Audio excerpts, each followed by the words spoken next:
ሁለት ጥቅሶችን ያው ታውቃቸዋለህ፣ ግን ልጥቀሳቸው።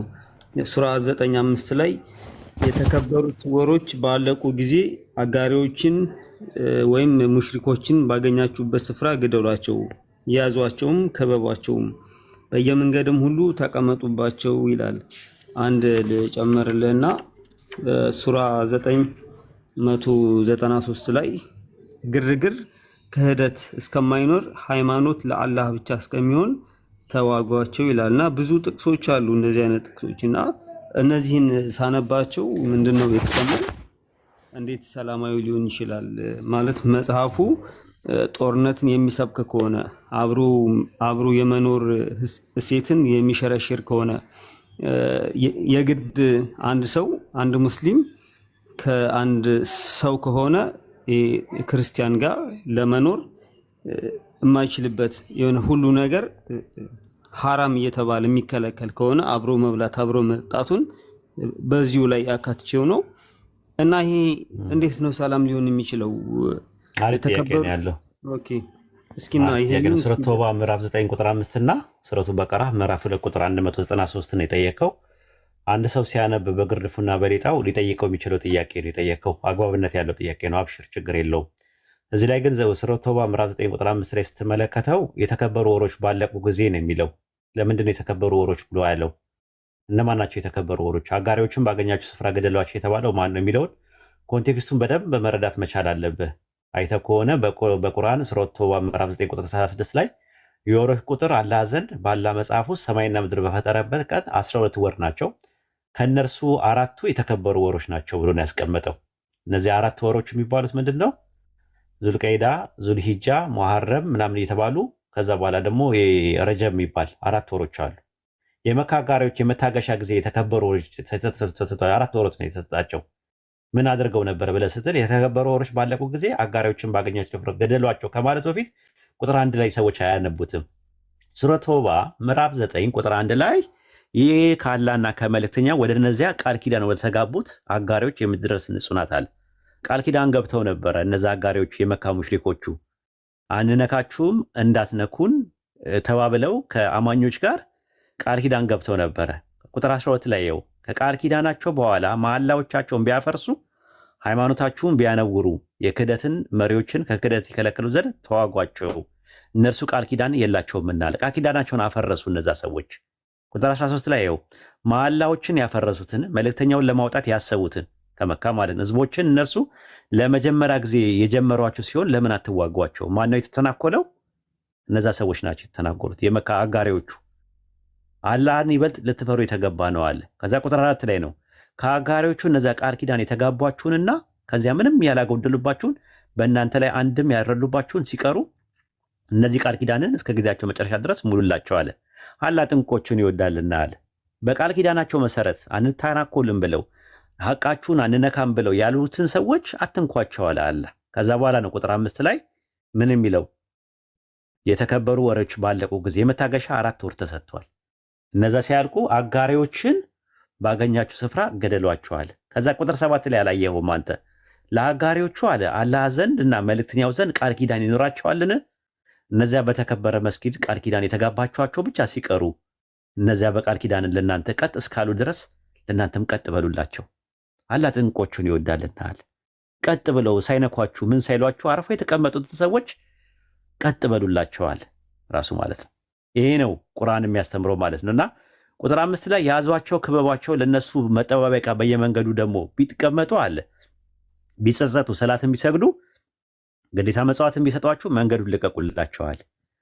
ጦርነቱ ላይ ያለ አይ በቃ ብለው ከተማረኩ እነዚያ የተማረኩ ሰዎችን ተዋቸው ነው የሚለው። ቁጥር 11 ላይ ቢጸጸቱ፣ ሰላትን ቢሰግዱ፣ ዘካን ቢሰጡ የሃይማኖት ወንድሞቻችሁ ነው። ለሚያውቁ ህዝቦች አንቀጾችን እናብራራለን አለ። ከዛ ቁጥር 6 ላይ ይናገራል። አሳይለም ወይም ደግሞ ጥገኝነት ቢጠይቅ ምንድን ነው የሚለው?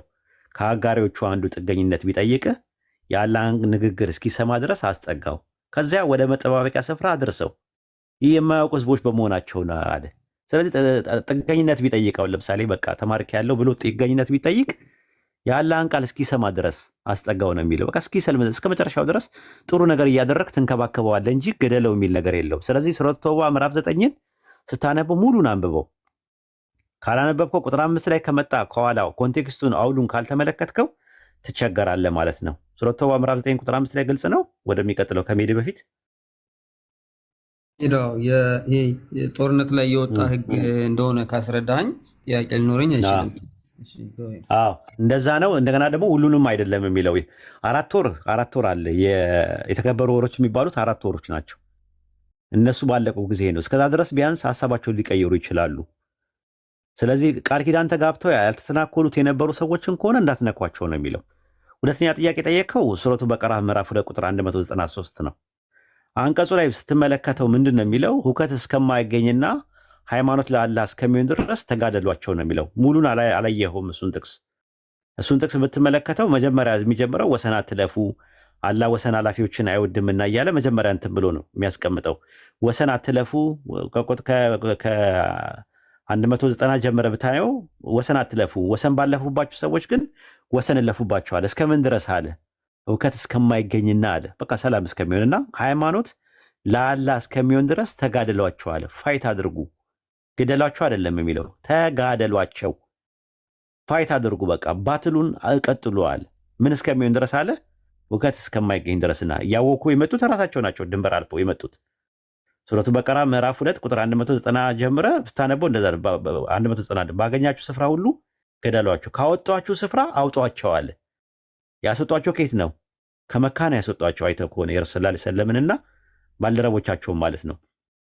ስለዚህ ቁጥር 30 ላይ ሱረቱ አንፋል ምዕራፍ 8 ቁጥር 30 ላይ እነዚያ የካዱት ሊያስሩ ወይም ሊገሉ ከመካ ሊያወጡ በአንተ ላይ በመከሩ ጊዜ አስታውሳል።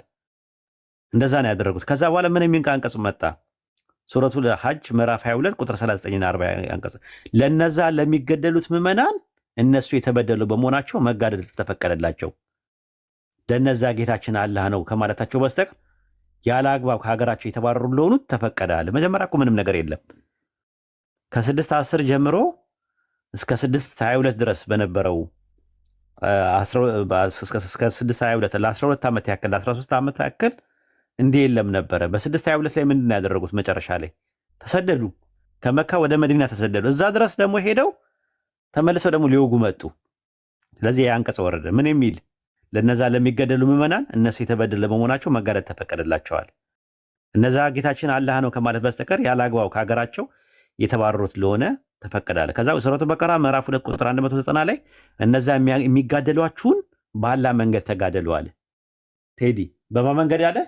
በአላህ መንገድ አለ። ለምንድን ነው በአላህ መንገድ የተባለው? ምናልባት ከዘር ጋር እንዳይያያዝ፣ ከብሔር ጋር እንዳይያያዝ፣ ከቀለም ጋር ከቋንቋ ጋር እንዳይያያዝ። እንደዛ ከሆነ በአላህ መንገድ አይደለም አንድ ሰው የተጋደለው። በአላህ መንገድ ከሆነ ግን ለአላህ ብሎ ሐቅን ለማንገስ ሐሰትን ለማርከስ ብሎ ነው የሚያደርገው። ከዛ ምን አለ? እነዛ የሚጋደሏችሁም በአላህ መንገድ ተጋደሉ፣ ወሰን አትለፉ፣ አላህ ወሰን አላፊዎችን አይወድምና አለ። ተመልከት። ከዛ ቁጥር 191 ባገኛችሁ ስፍራ ሁሉ ገደሏቸው፣ ካወጣችሁ ስፍራ አውጧቸዋል። መከራ ከመገደል ይልቅ የበረታች ናትና አለ። በተከበረው መስጊድ ዘንድ በእነሱ ውስጥ እስከሚጋደሏችሁ ድረስ አትጋደሏቸዋል። ቢጋደሏችሁ ግን ተጋደሉ፣ የካዲያን ቅጣት በዚህ ነው እና እያለ ይናገራል። ምን አለ? እስካልተጋደላችሁ ድረስ እንዳትጋደሉ አለ። ራሱ እስከሚጋደሏችሁ ድረስ አትጋደሏቸዋል። እነሱ ካልነካችሁ ወሰን አትለፉ፣ አላህ ወሰን አላፊዎችን አያልፍምና። እንደዛማ ከሆነ እኮ ማንም ሰው ኢትዮጵያ ውስጥ አይኖርም ነበር፣ ዓለም ላይ ማንም አይኖርም ነበር። እንደዛ ተነስተው ሰው ዝም ብሎ ከመሬት ተነስቶ እንትን ለምን? እንደዛማ ከሆነ ሱረቱ በቀራ ምዕራፍ 2 ቁጥር 256 ላይ አለ በሃይማኖት ማስገደድ የለም ይላል። በሃይማኖት ማስገደድ የለም፣ በሸሪያ ግን ማስገደድ አለ። በኢስላም ምን ማለት ነው? ድንበር አልፎ ከመጣ ድንበር ያለፈብህን ቀኝ ለሚመታ ጉጭ ግራን ስጠው የሚል ህግ እኛ ጋር የለም። ድንበር ካለፈ ድንበር አለፈ ነው። በዛ ባለፈው ላይ ትሄድበታለህ። ግልጽ ነው ቴዲ? አይ እየሰማሁ ነው። ከዚህ ጋር ግን ድምጽ ይሰማል? ይሰማል። ከዚህ ጋር ግን ሱራ ይሄ ከቁጥር 193 ላይ ያነሳሁት እንትን ሃይማኖት ለአላህ ብቻ እስከሚሆን የሚል እስኪሆን ድረስ እሱ ነገር እውቀት እስከማይገኝና ሃይማኖት ለአላህ እስከሚሆን ድረስ ማለት በቃ ዓላማችን እሱ ከሆነ መጨረሻ ላይ ዓለም እስኪሰማና እስኪስማማ ድረስ ጅሃድ አለ። ጅሃዱ በሐቅና በባጢል መካከል የሚደረግ ትግል ነው። ይኸው አሁን አንተ ጅሃድ 3 አይነት ጅሃድ አለ። ጃሃዱል ቀልብያ፣ ቀውልያና አመልያ ተብሎ ለሶስት ይከፈላሉ። ቀልብያ ማለት አንድና ሀቅን መጥፎ ነገር በቀልብ የምጠላው ነገር ማለት መጥፎ ነገር ሲሆን በቀልባችሁ ጥሉት ተብሏል ረሱል ሰለላሁ ዐለይሂ ወሰለም ላይ። የቻለ ደግሞ በምኑ በአንደበቱ ያልቻለ ደግሞ የቻለ ደግሞ በእጁ በሶስት ነገር ነው እንትን የምትለው። መጥፎ ነገር ከሆነ እንደ ህግ አግባብ ድንበር ያለፈውን በእጅ ጦር መሳሪያ ይዘ እንትን ልትለው ትችላለህ። አይ ደግሞ ይሄኛው ደግሞ ከሌለ ደግሞ በአንደበት በማስተማር ዳዋ በማድረግ አንተን ወደ እውነት በመጥራት ምናምን በተለያየ ነገር አመጣሃለሁ። ካልሆነ ግን እንደዚህ አቅም ደግሞ ከሌለኝ እውቀቱ ችሎታው ምኑ ከሌለኝ መናገር ማሳመን ምናምን ካልቻልኩ ደግሞ መጥፎ ነገር ከሆነ መጥፎ ነገሩን ትጸየፈዋል። የግድ ፐርሰናሊ መሆን የለበት። ቴዲ የሚባለው ፐርሰን ሳይሆን ቴዲ አስተሳሰቡና አይዲዮሎጂው ነው የሚጠላው። አስተሳሰቡ የሚያደርጋቸው ነገሮች፣ መጥፎ ነገሮች፣ ክፋቱ ምኑ የመሳሰሉ ነገሮች በአጠቃላይ ማለት ሰው እንደ ሰውነቱ ይከበራል። ነገር ግን ድንበር አልፎ ከመጣ በሶስት አይነት መልኩ ይላል። አንደኛ አቅም ከሌለ